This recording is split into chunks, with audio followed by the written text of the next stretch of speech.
Coming to you from the M&M Exterior Studio in Knoxville, Virginia, this is Flushing It Out with Samantha Spittle, the introvert's extrovert. She talks to people so you don't have to. For now.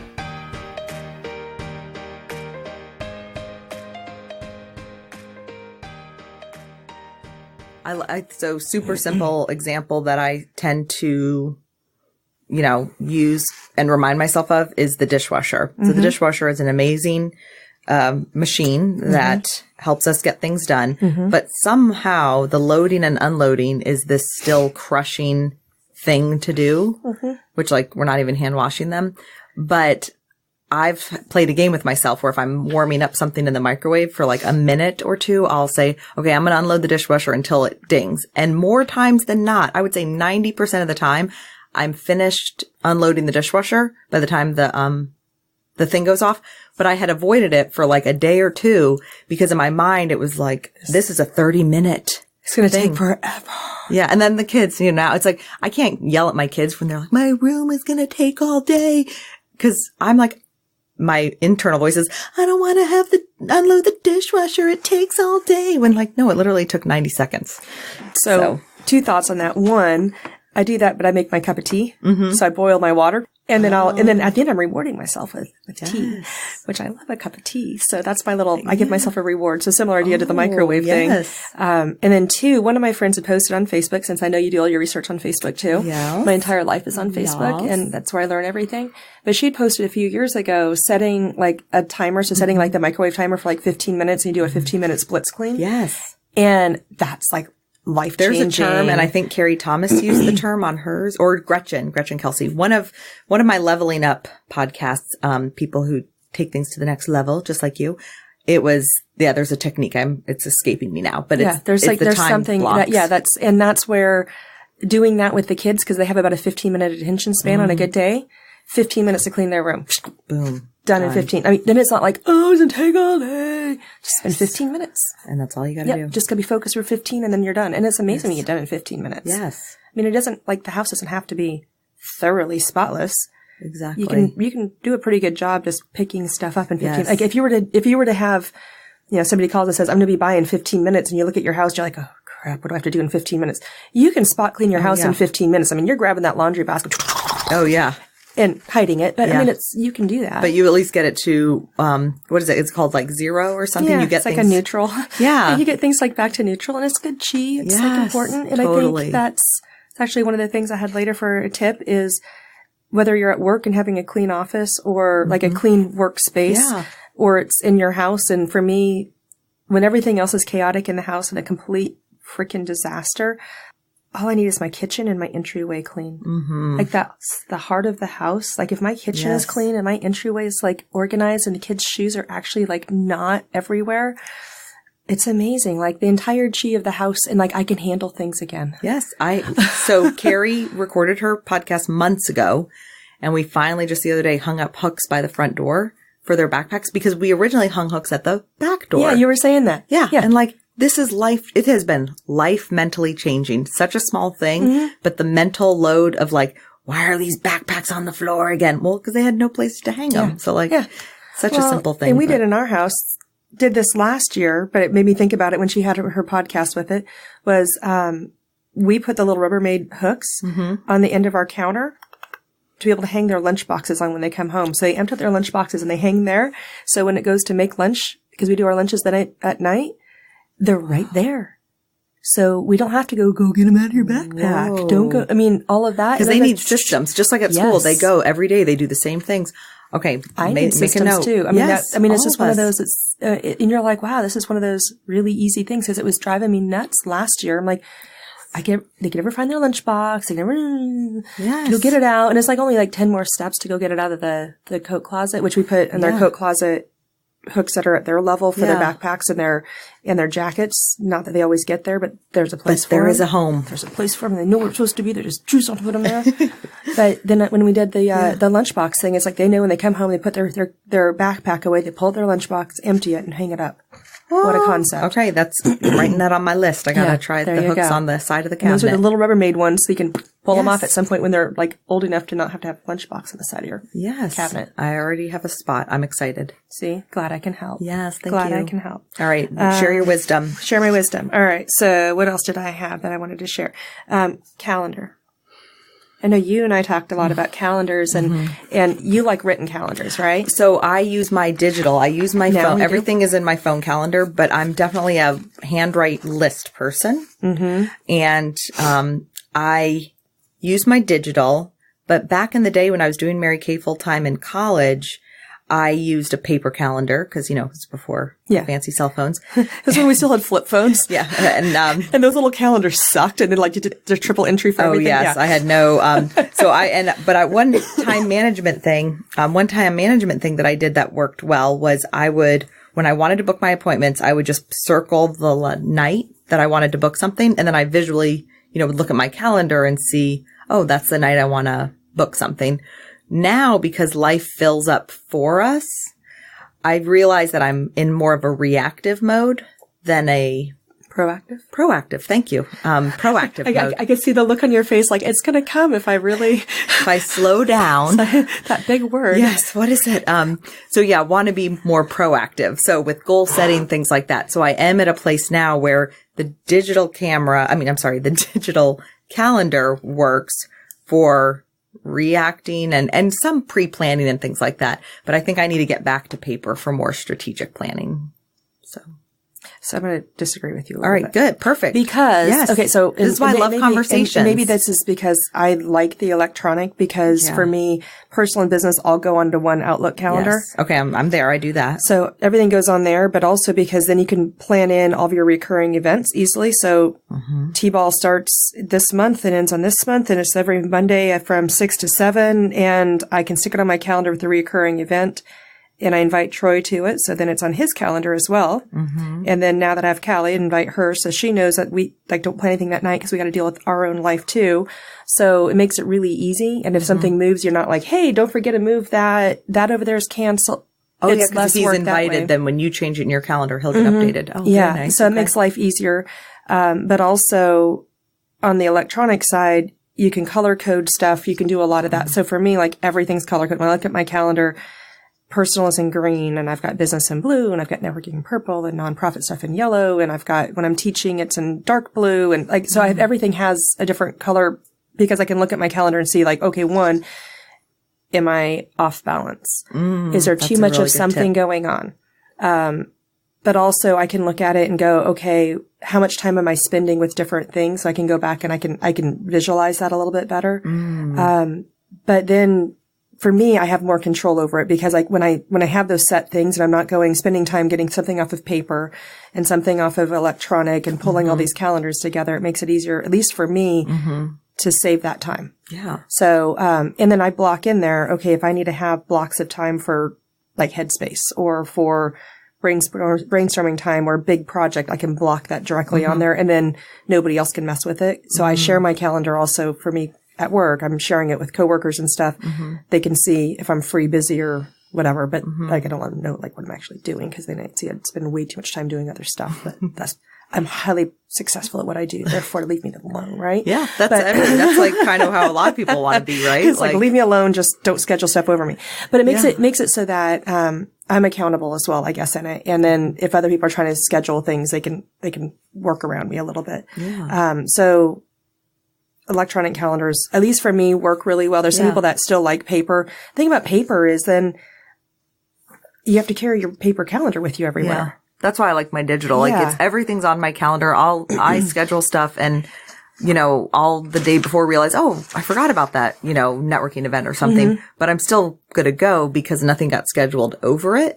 So it's just, I hadn't looked at that day yet mentally. So, for me, like, digital calendar totally keeps me juggling it all and doing it all. But like I said, I kind of just need to switch from the reactive to proactive. That's where I kind of need to, but that's the brainstorming time you talked about. That's where I need to take that time to look at the week ahead of me, see what's going on. What do I love the idea of the color coding for the balance. I think that's a great simple, it adds a little, like you have to create the system doing it, but then once you do, it's worth it. So yeah. And I think that, like you could put on when you're recording for podcasts. So you then also know, okay, if I'm recording here, I need to do my prep work here. Mm-hmm. And editing. So it gives you a little chance. And then editing after. I mean, it would give you a chance to be able to do that. And then things that you need to do together versus. Mm-hmm. That's what we were saying. Like, we need to sit down and kind of, because we are getting busier now, we've been kind of flying by the seat of our pants, and the excitement of a new project has sustained us and enabled to have us get through the craziness. But now that we're about 6 months in, we're getting to that point where the honeymoon's over. Exactly. Now it's like a real gig. Yes. And so if we don't basically get our act together and figure out how to do this without like that, the euphoria is not going to push through when you're tired and stressed. And so, but it doesn't mean, we can't do this anymore. It means we have to buckle down and do change some habits and do some things that we did not grow up on a dairy farm. And so there's certain skills that did not come naturally to us. And sustainability. Yes. So, but it's, Gretchen Kelsey's podcast, she talked about leveling up. She talked about, as in school, she had to learn to keep pursuing things. And it like dawned on me the other day. I'm like, this is like the school thing. You have to keep working at it to get it right. Where I think my personality is like, move on to something else. Like, this is getting too hard. Yeah. Just tell me I'm amazing and I'll move on with something, So we're at a point where it's like, okay, let's take all these ideas and take just one. Cause what I love, about talking to people like you and hearing all your ideas and why I'm so like, this is full circle moment. This is why I want it on a podcast, because I want to be able to go back and listen. Because if you just take one tip away from today, like what's the one thing, if you were listening to this or are listening to this, what's just one thing that kind of triggered you and thought, I want to try that. And if you try that one thing and then you can come back and listen in a month, and is there another tip you take away? And I remember going to an event years ago, or like a conference retreat, and I was in line waiting to get food or something. And a woman who was a leader behind me, she's, taught leaders. She said, what's the one tip you've gotten so far? And I said something like, there's been so many amazing tips. And she said, when you leave something like this, you are like a string of Christmas lights and there's so many good things. She said, but you need to go home and be a spotlight and think of one thing to focus on. And so that's kind of stuck with me of, okay, I hear all these ideas and I want to implement everything, but I'll crash and burn because it'll be too much. So what's like my one thing to implement? And then once you get good at that, you add the next thing and whatnot. So actually, that's my nugget today. I love the Christmas light versus the spotlight. You're welcome. I'm glad I could be of some value to you. I like that. And that's my little nugget there, because that's one of those things that I can definitely use when I'm teaching. So I think it's really easy to go with all these, because I'm the same way as you, like 1,000 wonderful ideas and I go implement them all. And it's like the reality is then you fail. Yeah. Like pick your one thing that you can actually do and do it well and then go back for more. Yep. Yeah. Cool. That's kind of like with all this stuff. Let's just keep focusing, but not working on other things, but kind of not worrying about mastering it all yet. Yeah. Just kind of keep plugging along. I like it. Yeah. Well, I'm glad I could offer something to you today. You go. You're welcome. There you go. All right. What else you got for me? So I had under calendar stuff too. So I look at my calendar every Friday. Well, I look at it constantly, but I look at it every Friday with the intention of spending 30 minutes to just clean it. So I look at the next 2 weeks and go through and do 3D. What can just get tossed? Like what meeting is scheduled that's just a reoccurring meeting that isn't a real thing. I don't have a reason to have it. There's no agenda for it. It's just there. Cancel that. If there's not a reason for it, kill it. So in my world of business, like you have a lot of like reoccurring, every Monday morning we're going to have a pipeline. Well, if there's nothing to talk about on the pipeline, why do we have to have it? I don't waste my time, and I'll give you the gift of your hour back too. So we're not just staring at each other, because our calendars told us we're supposed to stare at each other. Oh, you're so beautiful. But anyway, so going through and killing stuff, what can actually just be delegated? Do I have to do it? Or because there's somebody else who's better equipped for that?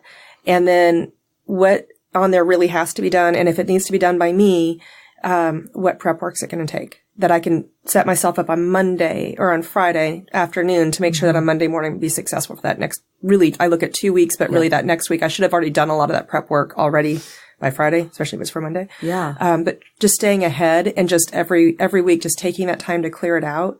And then something that came out of Laura Vanderkamp that I talked about earlier that she had talked about was I have a to-do list is a template. I love templates that I had created years ago, and I just keep kind of tweaking a little bit. But I'd added to it from what she had said was taking your top 3 things you want to do for your personal, your career, and your relationships, and putting that at the top of your to-do list. So if I look at everything else that I have on my list that could be overwhelming, or little stupid things that are on there that you're like, but I really want to get done. I really need to Skype with my mom this week, or I really want to go on a date with my husband, or I need to schedule a hair appointment because good grief, the trailer trash routes are getting ridiculous. So, like those kinds of things, like putting those on there. Or there's a project I really wanted to do for my business, from my other business. I'll put that on there so that it becomes a priority. And then, and then what I do is when I have all those on there, I look at my calendar and go, okay, where can I get this done? I try to get them done on Monday morning. So I come in at 7:45, kids drop off at 7:45, and I basically have to make it through one night. I'm at work. Life is good for me. My whole world happens within like 2 miles. So I drive across the street, go to work, 7:45. Nobody else comes in until 8:30. 45 minutes of quiet time. It's lovely. I can get most of the stuff on those 9 little things either done or a meaningful step on them done on Monday morning. So then you feel like you've already had a successful week before you even like really started your week. That's awesome. Which then you're like, okay, all those rocks that were important to me, they've now at least had a meaningful step. So no matter what's on there, that's like a ridiculous thing that you just have to do because it's kind of your job. Because they're going to pay you on Friday.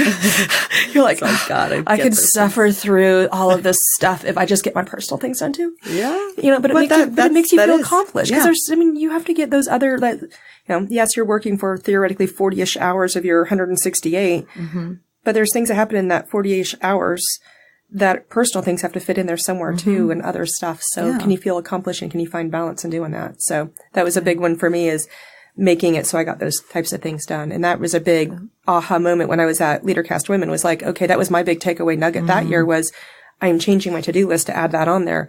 And that's been life-changing for me, because now I feel like, okay, I can accomplish my personal stuff and not just always feel like there's those weights or those open browsers open the back of your head that you just have to get that done eventually, and you just never get it done, but it's just out there. And that helps, I think, with the mental load that we carry of guilt and shame and all that kind of stuff of we're not enough, and we're not enough of an employee or a wife or a mother or a husband or whatever.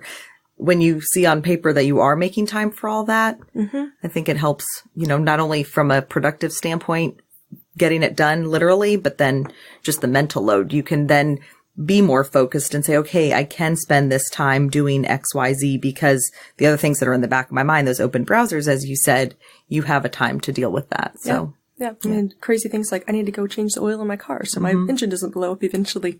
Those go on there. And it's really good to be able to check them off. And I'm a list checker. Yeah. That's why I like written lists. My husband loves his, he does OneNote and he can electronically check things off. That's just not satisfying. Yeah. I need to I need to physically cross it off. Like when I was on maternity leave, I'd put on there take a shower just so I could cross that off. And I am guilty for when I know I'm overwhelmed and there's a lot on my list and it's stuff that I'm never going to get really checked off today.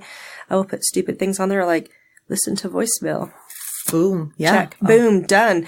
And I've been known to add things that I've already done on there just for, I'm like, I didn't know I was going to listen to voicemail, but I did it. So I'm going to write it down and I'm going to check it off because I already did it. So it finally got done. Yeah. And I'm going to feel good about this. So, speaking of voicemail, so when thinking of time traps, it's a good way to segue into time traps. And there's all those time traps that we all have. Yeah. Phones are a big part of all of those time traps. They seem to be, I remember I don't remember when cell phones came out, but when cell phones that became like the all-in-one type thing where your BlackBerries. All of that came out, and that's supposed to make your life so much better because it was going to make it so you'd be more efficient at work, and therefore you'd have more family time, and you'd be less like connected to all of this stuff that it's supposed to. And then it kind of backfired, like everything. Yeah. And so, but those phones are a major time trap. So you lose time, whether it's in Facebook or phone calls, or I'm a person that actually likes to make real phone calls, actually hear people's voices versus just text. But all of those things can be distractions. So, one of the things that when I teach my time management class for Lord Fairfax that we talk about is how do you set up boundaries on that time? So one is, email. So an email is, I only check my email a couple of times a day. So I'll check it first thing in the morning when I'm waking up, just because I'm that person that just wants to know what's out there, anything new come in overnight that I need to start mentally working on while I'm taking a shower or doing whatever. I can start working on it then. I check it around lunchtime. and I'll check it again like late afternoon. Now, do you have an auto reply set up? So Brian Tracy says to do that. Yeah. And so, which I think a lot of people do that, and I think it's great. I don't. If people are pretty well trained with me, like I'll respond when I get back to you. I will always respond I will 99.9% of the time respond within 24 hours. I know you always have to have that 0.01. Yeah, 0.01% of the time I forget. When the buzzsaw comes or goes into junk or whatever. And if that's the case, then do stalk me, because just in case there's things that happen. But usually I'll at least say, hey, I got it. I'll get back to you. But with that part of it, but you don't have to like be incessantly checking it. Because if you're incessantly checking it, you're giving yourself that, what is it? The slot machine brain. So you're constantly looking for that next little ding, ding, ding, ding, ding, ding, ding, ding. And so you're like trying to reward yourself, and it's like, it really scatters the brain. So checking it only a few times a day and setting up, here's when it's going to be. You can do the automatic reply that says, hey, thanks for your email. I'll check it at this time and this time. And then people on the other end, especially if it's people that are super antsy. Yeah. Theoretically, they'll leave you alone. But at least they know, hey, A, you got it. B, you'll get back to him and win. And so then hopefully don't bug the hell out of you. Yeah, I love that. And a tip I got from her, she's in the insurance world, and her automatic reply is not, it's similar of like, I'll respond within 24 hours. And then she has a whole section. If you're emailing about a quote, this is all the information I need, blah, blah, blah, blah, blah. And that way, if she gets those, it saves her, 5 minutes per person of having to then play the tag of back and forth. And so I thought that was brilliant if you're in that kind of field. So also with that is, I'm a big user, and this came, actually a student told me about this. I was like, that's brilliant, because I was really big on creating on Outlook and then saving, or Word docs and saving them on my desktop. But he's like, why don't you just use them as signatures, but creating custom signatures. So I have custom signatures for anything that I email more than once. So on that second email, if I'm saying the same thing a second time, I need a template for that. So I create a signature line that has, hello, and then I have to put in the person's name. Thank you for the conversation today about your loan. To be able to get started with processing, I will need the following information with my regular signature at the bottom. So when somebody calls in and wants a loan, I go to signatures. I want the loan requirement signature, and it gives me everything, and I can customize what I want, but I don't have to sit there and retype it. Like, did I forget this or not? I have the same thing for a whole bunch of stuff that are anything I write the same email more than once. On the second time, I then cut it and I stick it into a signature page, and then I've got a bajillion signature lines. It is awesome. I'm like, that was the most brilliant thing. I was like, wow. Thank you, student. That was life-changing. That came from an engineer student. Awesome. But I was like, oh, brilliant. But yeah, so signature lines are awesome with that. Unsubscribing from listservs. So you heard of unroll.me? No. So it's a website. So it's unroll.me. So enroll me. Okay. Enroll.me. It's a website you can go out to and you put in your regular, like my troy@yahoo.com email. Everybody has it. The whole world has it anyway, because I've had the same email since we used it for our RSVPs for our wedding way back when. And it gets used for everything. So I get all these freaking emails. So every year or so, I'll go through and I'll just re-enroll in enroll.me, and it will give you a list of all of your things that come in from Constant Contact, MailChimp, all of those big servers. And it gives you a list of all of them, and you can say, unsubscribe me from all of these, or I want these, but put them over in this other folder, and it makes it so much easier. Unroll.me. Unroll.me. It is awesome. It is so awesome. About once a year, I'll go through and do that because it cleans up the inbox. It is so nice. So highly recommend that one there. What else? Batch reading things. So batch read and all of your emails and then just deal with them. So if you know that that you've got a bunch, like I'll go through, and especially if I've been out of the office for a couple of days, I'll sort everything by anything that's a calendar invite. Do all the calendar invites first, because then it fills in my calendar and I know where things are going to be, and I can accept, decline, forward, whatever I need to do there. So I'll go sort by type real fast, by sender real fast. So I can go through and batch do everything. And then my goal is to have now on my work email, I think I have 25 emails in my inbox. And those are the ones that I'm like partially done project type things that I keep in there. Everything else, once it's dealt with, it gets put into a folder. And then I can put a flag or anything like that so I can find it later if I need to. But my personal email box is a whole different disastrous mess, which is why I have to do the enroll me again. Yeah. So it's like, yes, that's my reminder that I need to do that again, like this weekend, because all of these like Thanksgiving sales have hit. Yes. So, by going through and doing that, getting everything done, touch it once if you can touch it once. So look at the email and go, is it really necessary or not? Carrie Thomas talked about, clutter as delayed decisions. I loved that. I heard that when there was like, ooh, I heard that and that hurt. Yeah. That hurt because that's so true. And yes. And I loved when she said that one. Speaking of which, you did get a little garbage can. Got a garbage can. It's a really small garbage can. It is, but we have a garbage can. Yeah. We need a bigger one, but that's step one. And yeah, I thought about that this morning on the way over. I'm like, how have I ever got a garbage can? I'll have to look. We have a garbage can. Because I was right about that same part of the conversation with her. Yep. Yeah. There's a few things we need. So there you go. Yeah. That's Sorry. Great. This is one of those, I remember that was about the same part of that same podcast. Don't ever apologize for referencing an old podcast you listened to. That's amazing. No, I think it's funny. So touch it once. Yeah. So touch it once, get done with it. Yeah. And then, use reminders. If you are, so in the business, like my world, I deal with a lot of email. Use reminders for your respondent. So I'll set a flag like, hey, you need to actually respond to this by this day. Or I put it in the subject line, like response needed by this day, because I'm not the only busy person in the world. Yes. So I assume that most people are probably as busy as I am and probably get as many emails as I do. I suck at responding to email. If you give me a deadline and you didn't if you just wrote me like a 20 paragraph email, which I'm not going to read. Mm-hmm. Yeah, if you've got me for about a paragraph, maybe two, you better put bullet points, and you better put, if you want action, you put that in the subject line or it ain't going to happen. I love that idea. Put action items in the subject line. Make your life easier. That was a, and the other one that went along with that is if you keep your email short and sweet and your response is short and sweet, it doesn't invite a conversation.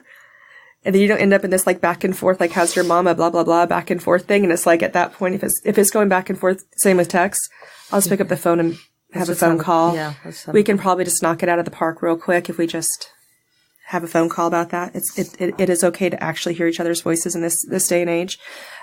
Yeah. And then I had, and we talked a little bit about it earlier, was saying no. So being really protective of your time. When I was in leadership FOC year, one of my fellow classmates said something that was profound to me. And it was like one of those aha moments that just hit me, that she was talking about the need to say no. She said, saying yes to something is saying no to something else. Yep. And it hit me because I'm really good at saying yes. I'm a bobblehead at times. Like, oh, I'll do that. Helium hand. Yeah. Nobody else is doing it. Fine. I'll just do it if it means we can move this meeting along. How many church committees have we all ended up on because we're like at the congregational meeting going, fine, I'll just do it because we can move this meeting along. And then all of a sudden you're on the endowment committee, for instance. just a random example. Random example that then you have to resign from afterward because you're like, I only did that because it moved the meeting along, but I didn't actually want to do that. So yes. But being able to say yes and no to the right things. And then at LeaderCast Women this year, there was a woman who was speaking that I liked hers even better because she was like the publisher of Cosmo Teen Vogue, at 29 years old. It's kind of a big deal. Or editor-in-chief of Teen Vogue at 29 years old. And so she's like, I get asked to do how she goes, how I really got down to is in my gut, she's like, it's either hell yes or no. Either I really have to have a burning desire to do it today or no.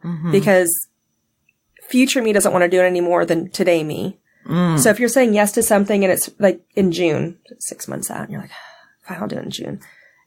June you doesn't want to do it any more than today you. What's coming off your plate between now and June that's going to make it so you have more time than if you could have done it today?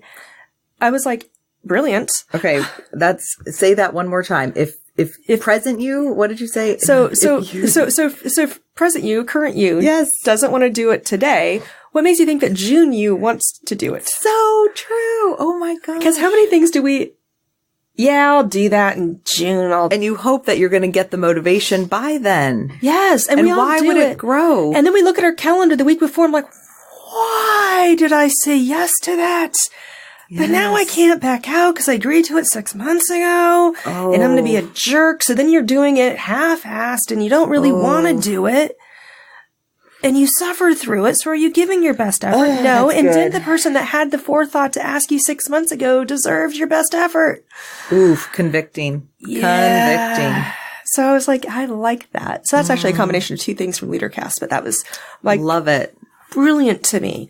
So that was a big one. And then the saying no for me is something I've worked through with many coaches over time. Yeah. And one of the coaches that I worked with was Margie Hammer, Starfish Consulting, and she was my coach during, Leadership Fakir. And we had worked through, because I'm like, I am terrible at saying yes at all sorts of stuff. Again, bobblehead. And she's like, okay. She's like, for instance, I was like, I get calls all the time. Like, will you serve on this board? And I'm like, all right.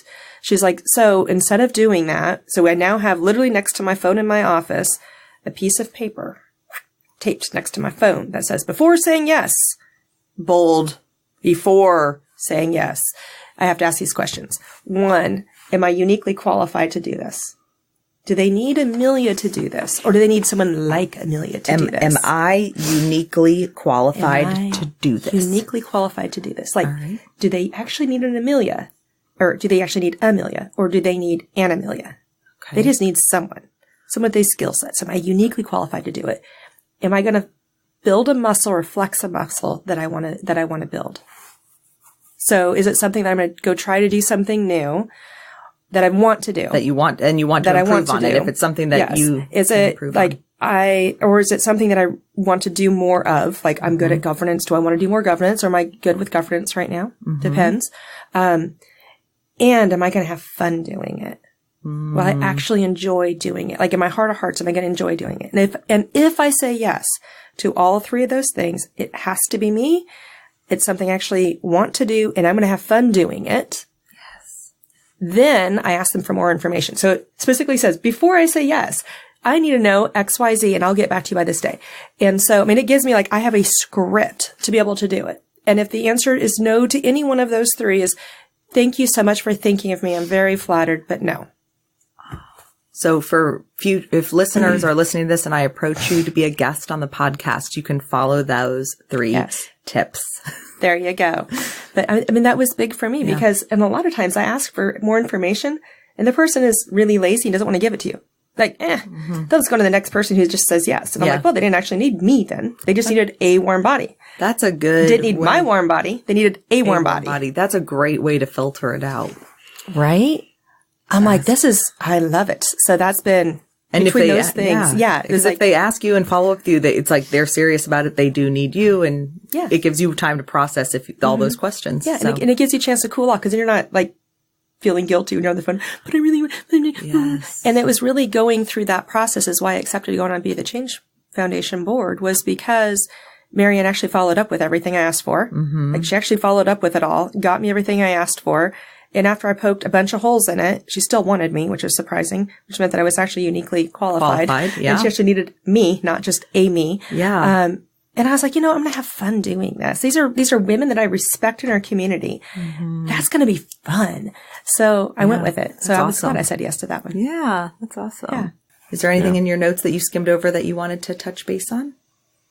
I think we talked about this before we turned on earlier. I can't remember if we were actually recording then, but talking about giving yourself grace and perfection, and that you talk about that you're a closet perfectionist. I'm a very outward perfectionist, like the world knows I'm a perfectionist. So a couple of years ago for LeaderCast Women, they talked about what's your block, like what's your rock that's in the way, your boulder that's in your way, and so they gave everybody a little rock, a little like piece of river rock, and a Sharpie. And I thought about it. I had the privilege of listening to all of the speakers beforehand and everything because I was the MC of it. So I had time to like process everything. And I've been thinking about it. And I was really struggling with this. And I was like, my problem is perfection. I stand in my own way. So I took my rock, I took my Sharpie and I wrote perfection on it. The problem is I was trying to make it perfect and centered. Isn't that ironic? Don't you think? It's like right on your wedding day. It's like right on your wedding day. I wasn't going to try to sing it. You go for it.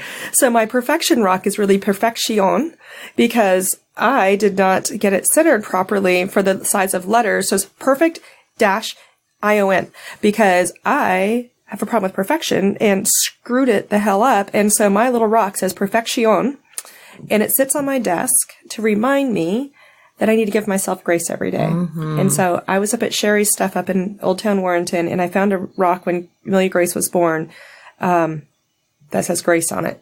And I kept it next to my phone because it would remind me to go home because I'm a workaholic and I know I'm a workaholic, and I would forget to go home and it's my turn to go home and be with my kids. Like, it's just, I've gotten a lot better. She's 7. I've never not gone home. I've never completely forgot, but there are times I'm supposed to be home at 6 and it's like 6 o'clock and I'm like, oh, I need to leave my office still. And so that was my little reminder. So now the two of them, Perfection and Grace, sit in a little jewelry box on my desk to remind myself that I don't have to be perfect, that most things don't have to be perfect. I'm not a neurosurgeon. Yeah. I don't have to be perfect every day, and to give myself that grace that things are going to get screwed up. Those buzzsaws are going to come. Yeah. And if you don't give yourself that grace, you'll never get anything done. You'll get analysis paralysis. Yeah. So that was my thing that I was love share that with you guys. Yeah. That's, for me, I've had to start walking things out, like doing this podcast. It was, when I wanted to start a blog, well, not even want to, when I started telling a lot of stories when I was pregnant with Riley, it was, we should start a blog. And I overthought it, and what's the point and what's the purpose and how would it look and what would it do? And I couldn't answer all those questions. So of course, the most logical thing is you just don't do it. And when this started coming around, I don't know if I've shared this on the podcast or not yet, but one lovely thing that I love hearing from people is how, inspired they are that I actually am doing this podcast, that I said I was going to do it and I'm doing it. And of course I love that and I receive it. But internally, I'm like, well, this isn't really like an overnight thing. It's just the pieces finally fell into place that podcasting is the thing to do. But I feel like definitely for 10 years, I've been searching for something. And then even 10 to 20 years before that, always kind of looking for something. So part of me feels like I'm finally doing something. And then, there's the part that grace kicks in and it's like, you're doing it. And the perfection part is it doesn't have to be perfect. Like you can just start, when we're doing critical thinking of the podcast and the format and the niche, I kind of want to shut down and just like put it on hold until we figure it all out. And no, you have to just keep doing it. So just take that next step. I go back to the squirrel. Yeah. The road is paved with people who is paved with squirrels that couldn't decide right or left, right? You just get paralyzed. Yeah. And if you just take the next step, and that's one of the things, even with looking at when you're setting goals, is, okay, what's the first logical step I can take? What's that first bite? I love that you said that, because that's my favorite advice for others to give others and to, either give myself or receive, is just do the next right thing. Yep. Like just take the next step, because if that ends up not being right, then you take another step. But for a perfectionist or a closet perfectionist, I feel like that's hard, because you're like, what's the next right step? Yeah. Where I feel like, and then if you have, faith that things work out, it's like, well, if that's the wrong step, you'll find your way back to the right path. So, well, thank you, Amelia. Thank you for coming. Welcome. I can't wait till we just chat again, but I appreciate you being not only a guest, a listener, a friend, a mentor, many wonderful things in my life. And I appreciate you. Well, I appreciate you too. Thank you for having me. Thank you.